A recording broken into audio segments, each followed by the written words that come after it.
สบีได้สบายดีทุกคนเนาะมื้อนี้มาพบกันกับเฮาอีกแล้วกุ๊กกิ๊กสล็อตพารวยมื้อนี้เฮาจะมาเล่นสล็อตกิเลนคือเก่าบอกเลยว่ากิเลนก็คือแบบแทกดักพักกาดลงตลอดเนาะแต่ว่าก่อนจะไปเรื่องนั้นก็อย่าลืมฝากกดไลค์กดติดตามกด Subscribe เพื่อเป็นกำลังใจในการเฮ็ดคลิปต่อไปของเฮาในเด้อเนาะเฮาไปเบิ่งกันเลยว่ามันจะเป็นจังไดว่าจงยังหมานคือเก่าบ่กดเริ่มต้นมามื้อนี้เขาเอางบมาน้อยเดียว300 บาทมาเบิ่งกันว่างบ300 บาทของเราจะรอดหรือว่าจะล่วงจะไปโตได้หรือบ่เนาะกดเลยตาแรกว่าจังได๋งบ300ยังเงียบอยู่เนาะไปกันต่อวันนั้นเริ่มไหลแล้วเจ้ามาแน่นอน300 บาทเฮาไปต่อนั้น300ก็มีหัวใจ300 บาทก็มีหัวใจได้มา45 บาทเนาะตาต่อไปเอาลายก่อนนี่ตาต่อไปคอลายก่อนนี่ไปกันต่อเลย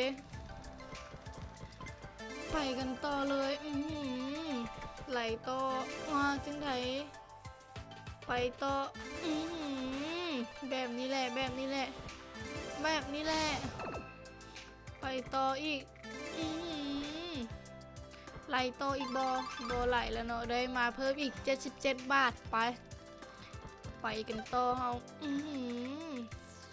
กดไปเลยเนาะยาวไปว่าจังไดกดไปเลยจังหวะนี้มาไหลต่อนั้นต่อบอ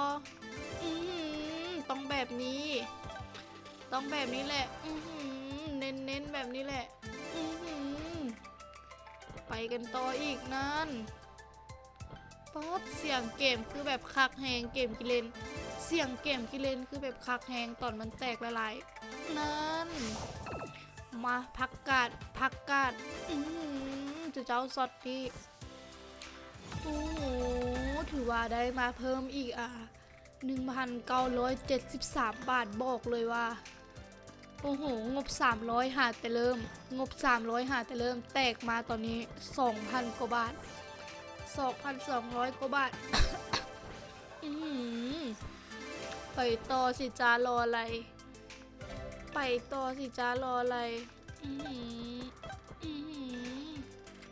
ปกันต่อเลยไปกันต่อเลยว่าจังได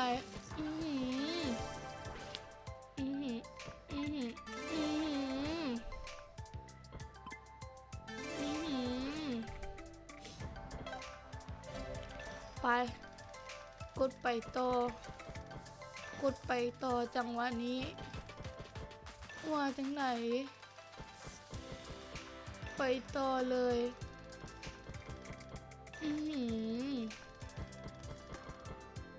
ยาวไปกดไปเลย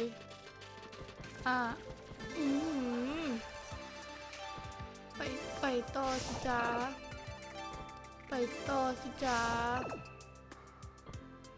ว่าจังไหนเลิศปะล่ะลงอีกแล้วพักกาดลงอีกแล้วเจ้าพักกาดลงอีกแล้วเนาะไปกันต่อก็ได้มา 7,537 บาทบอกเลยว่าโคตรคุ้มงบ300มื้อนี้แบบเกินว่าคุ้มเลยไปกันต่อแนวนี้ซื้อฟรีเกมบ่ว่าจังไดใจยังบ่ทันได้ลุ้นเข้าฟรีเกมเธอได้นี่เน้นอีก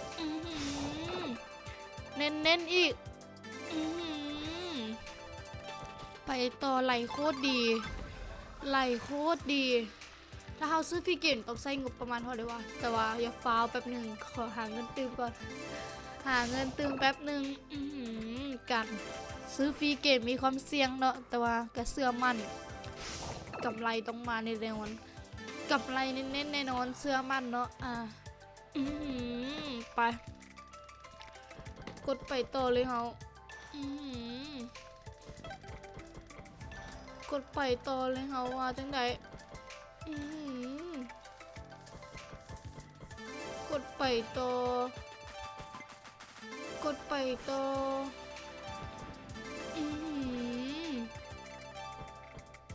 ว่าจังใดนั่นโอ้โหกิเลนเน้นๆเลยกิเลนเน้นๆเลยซัดนี่ไปขึ้นอีกลูกไปต่ออีกโอ้ยเบิร์ดซันนี่เนาะถือว่าได้มาเพิ่ม 4,599 บาทสั้นเฮาขอซื้อฟรีเกมมาขอซื้อฟรีเกมจักตาหนึ่งด้วยงบ750 บาทไปเริ่มเลยมาตกมาโอ้ยดูเจ้า มานั่นมาเบิ่งกันว่าจะได้ไปเท่าไหร่บวก3บวกโอ้มีแต่บวกเลยเนาะช็อตนี้โบได้คูณไปโบเป็นอย่างเสื้อมันเนาะว่ามันหมานกดไปเลยไปกันต่อยังบ่ไหลบ่ยังได้มาอีก1สปินจุเจ้าแต่ว่าช็อตนี้น่าจะคูณหน่อยถ้าไหลยาวๆก็แบบคูณยาวเลยเพราะได้ฟรีอีก2สปินได้มาฟรีอีก2สปินโอ้โหยาวๆเลยเนาะเกมนี้หาก็เข้ามาช็อตแรกก็ได้ไป361 บาทเนาะไปต่อเลยเขา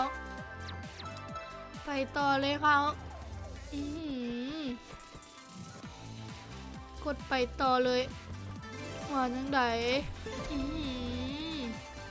ลงทุนไป750 บาทพอได้นี่ลงทุนไป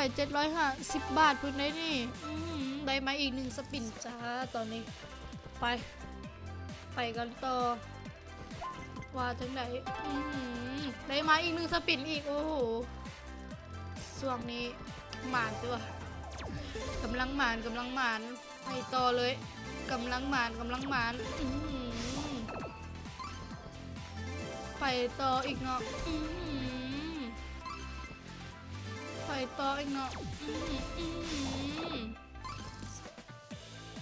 พอได้มาเพิ่มอีก380 บาทแต่ว่าหากก็ได้ทุนยังบ่ได้กำไรตัวยังเหลือหลายอยู่ในห้องหมุนเนาะเหลือตั้งแต่8 ฮอบ 7 ฮอบประมาณนี้แหละไปกันต่อไหลให้แน่คูณ10คูณ11ต่อถูกเอาตอนมันไหลนี่คูณให้ในทอดบ่แม่นตอนมันคูณนี่ไหลให้ในทอนเหลืออีก4 ฮอบหนึ่งได้เหลืออีก3 ฮอบว่าจังไดอีก2แล้วไหลเถอะไหลอีกแน่ทอดโอ้ยเหลือฮอบสุดท้ายบอกว่าก็จะได้กำไรมาแต่น้อยเดียวไปต่อฮอบสุดท้ายละตอนนี้มาโอ้โหบอไหลถือว่ารางวัลรวมได้มาเต 1,310 บาทหมุนตั้งว่า18 ฮอบลงทุนไป750 บาทกำไรน้อยเดียวโอ้โหอาจจะบ่มานำฟรีเกมก็ได้เนาะฮอบนี้ไปบ่เป็นอย่างแจกนอกกะคักแจกนอกแห่งนักไปกันต่อเลยเนาะไหลยาว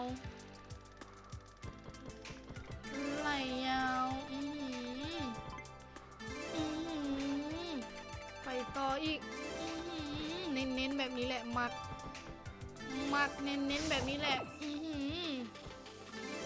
ไปต่อเลยว่าจังไดไหลยาวได้มาอีก4,599 บาทไปต่อไป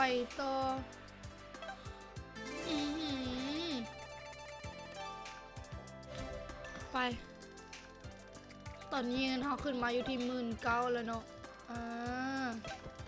20,000ต้องมาแล้วแหละ20,000ต้องมาแล้วแหละตอนนี้ไปกันต่อ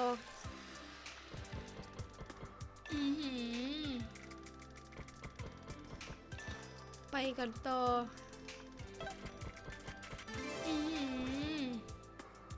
ไหลอีกไหลอีกไปต่อเลยไปต่อเลย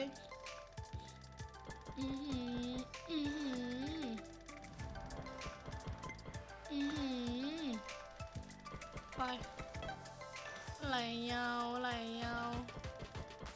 ไหลยาวไปต่อมาผักกาดโอ้ยมาอีกวะได้มาแต่70 บาทเนาะ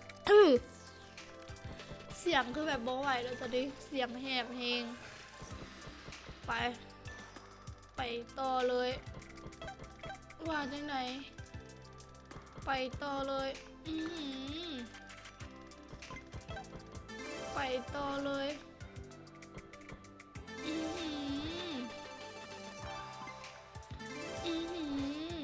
เน้นมากิเลนเฮาอ้าวบ่ไหลเสยบ่ไหลบ่หยังบ่ไหลบ่หยังไปกันต่อลิ้นซิวๆเลยเนาะเกมนี้ลิ้นซิวๆเลยเนาะเกมนี้ไปต่อเลยลูกกดไป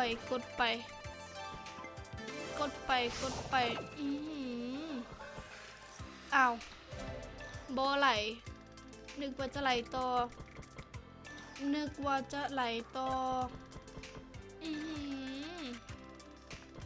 ไปต่อเฮามาแล้วไหนนั่นไปต่ออีก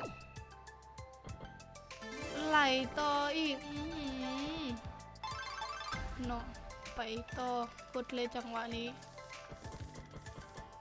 กดไปต่อเลยจังหวะนี้ยาวไป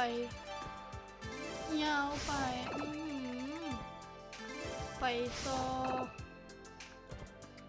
กดไปต่อนั่นผักกาดมาอีกแล้วผักกาดมันมาอีกแล้วเนาะไปกันต่อ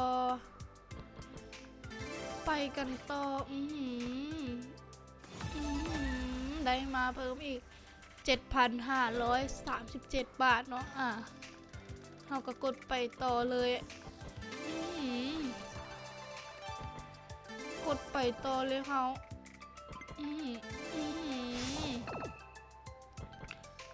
ไปยาวไปกดไปเลยเนาะว่าจังไหนกิเลนมาอีกแล้วไหลต่อสิจ้ารออะไรไปกันต่อกดไปเลยนะจังหวะนี้กดไปไปต่อ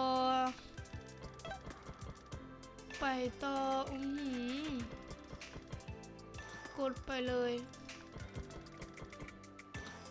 ลยเนาะ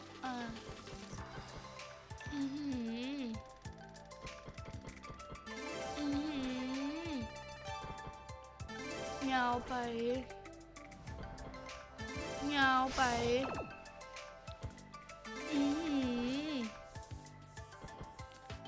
กดไปต่อ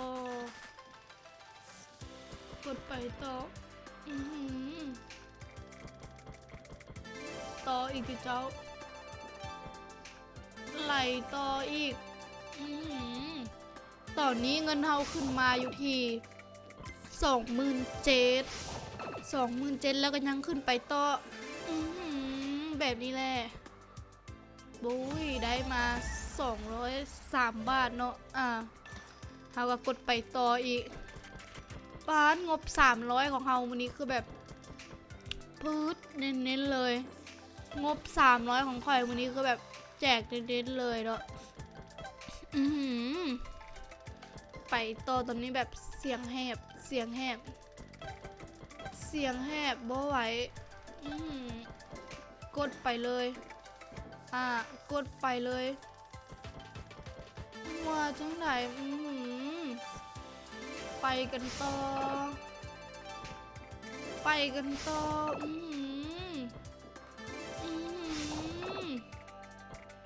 ผักสลัดจุเจ้าปื๊ดแจกมาอีก 7,000 กว่าบาทแจกมาอีก 7,000 กว่าบาทโอ้โหไป 7,537 บาทปื๊ดงบ300ของเฮามือนี้ก็จะขอจบคลิปลงไปเพียงเท่านี้ก่อนเนาะคือแบบงบ300ได้มาตั้งว่า 34,000คือแบบโอเวอร์แบบปื้มมาเป็นโอเวอร์เด้อคือแบบมันแจกดีเลยค่ะนะแต่ว่าก่อนจะจบคลิปนี้ไปก็อย่าลืมฝากกดไลค์กดติดตามกด Subscribe เพื่อเป็นกำลังใจในการเฮ็ดคลิปต่อไปของเฮาในเด้อบอกเลยว่าแจกแท้แจกจริงเบิ่งเอางบ300บ๊ายบาย